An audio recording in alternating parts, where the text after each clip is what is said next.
Now, President Bola Tinubu has reaffirmed the government's commitment to partnering with organizations like Rotary International to improve healthcare access and quality in the country. Now, during a meeting with Rotary International President Mclnally at the State House, President Tinubu praised Rotary's contributions to Nigeria's health sector, including a recent $14 million grant to support polio surveillance. Mclnally lauded Nigeria's support for global polio eradication efforts, highlighting the country's certification as polio-free in 2020. They pledged continued collaboration with the government to reduce infant and maternal mortality rates. You are doing a great job in the protection of the environment and other areas of human commitment. Nigeria has a team of dedicated group for the welfare, particularly health of our nation. As a highly populated country, same with urban migration that is alarming. We now face a great challenge to really manage and careful welfare of our people. We continue to partner with organizations like you, like yours, and many other organizations to fellow Nigerians and Africans on the board, and you are volunteers. But we are very proud that in Rotary there are no borders. We are one community. We are a worldwide community committed to doing good in the world and committing to helping people wherever in the world they are and whatever help they need. Well, the president of Rotary International, Mclnally, is here with us. Good to see you and thanks for your time. Thank you. Welcome to Nigeria. Thank you very much. It's good to be here. Your first time? First time in Nigeria. Not my first time in Africa, but my first time in Nigeria. Great. Now let's talk about first the Rotary interest in end polio now. So your interest in polio eradication. Absolutely. Well, the eradication of polio has been our flagship project for more than 30 years. 30 years ago there were more than 350,000 cases of wild polio every year. And as of 2023, that number was only 12 for the entire year. And those 12 were on the Pakistan-Afghanistan border in a very tightly prescribed area. And the very good news is that for 20 weeks now, there has not been a single case of polio anywhere in the world. So we're very excited that this campaign that started in the Philippines more than 30 years ago is almost at the point of completion. And as you so rightly said just a moment or two ago, we were very thrilled when in 2020 the polio virus was eradicated and certified as being eradicated from Nigeria. But of course we have to remain vigilant, and that is why it is so important to continue the surveillance and to make sure that there is no sign of that virus. Because what we want to do is be able to fulfill a promise we made to the children of the world 30 years ago when we said we will remove polio from the face of the earth, and we will remove the risk of you contracting what is a crippling and debilitating disease, and very often a killing disease. That's right. And welcome to Nigeria. You're here on a 3-day tour.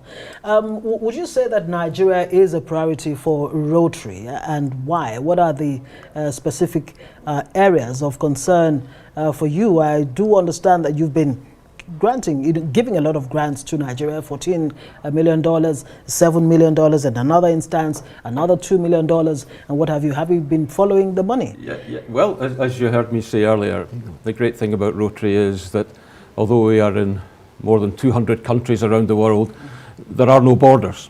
Right. We are one community. And when we identify a need within our community, we want to be there to help meet that need. And there have been many needs down the years in Nigeria, just as there have been many needs down the years in other countries that we operate in.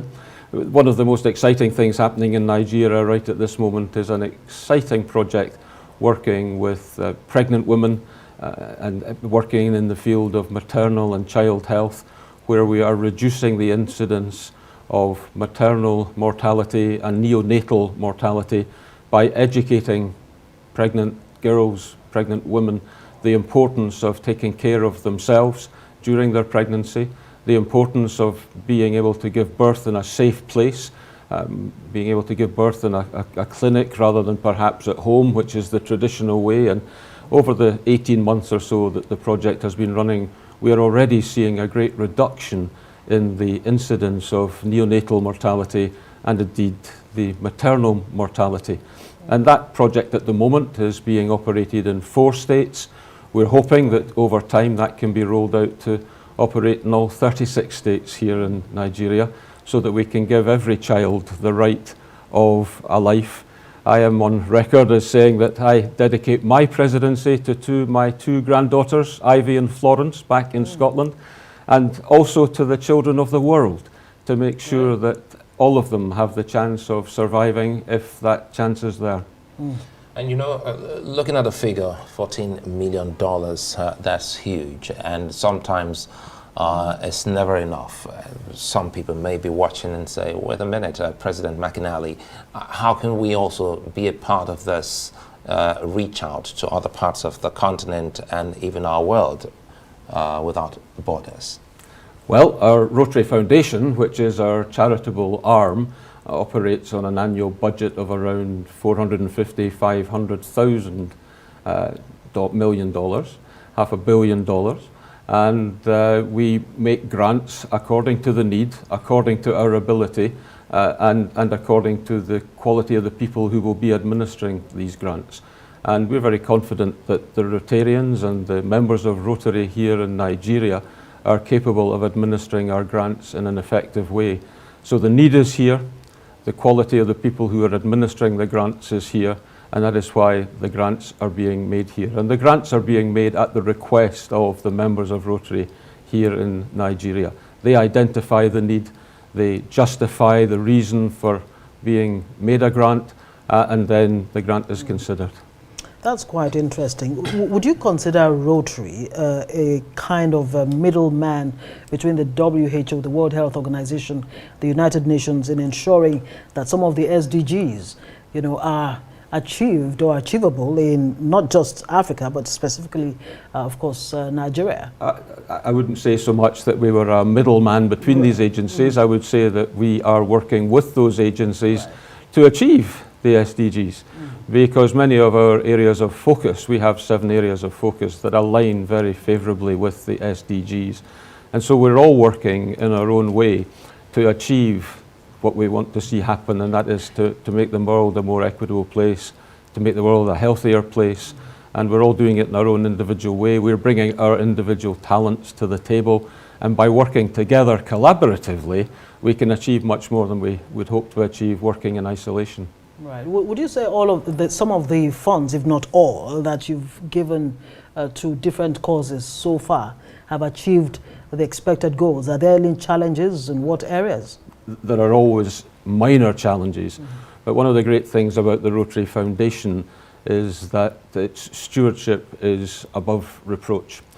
For 14 years straight, the independent auditor Charity Navigator, which audits foundations around the world, has given the Rotary Foundation its top rating of 4 stars. And that is testament to the fact that the stewardship of our foundation is absolutely superb. And anybody who is interested in philanthropy and interested in making contributions to any foundation could look at the Rotary Foundation as an exemplar of where their money would be well spent and effectively spent, and they can be 100% that it will be spent in the right place.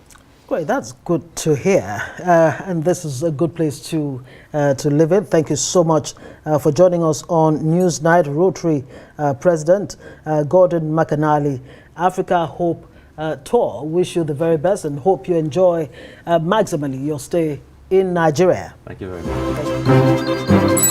much.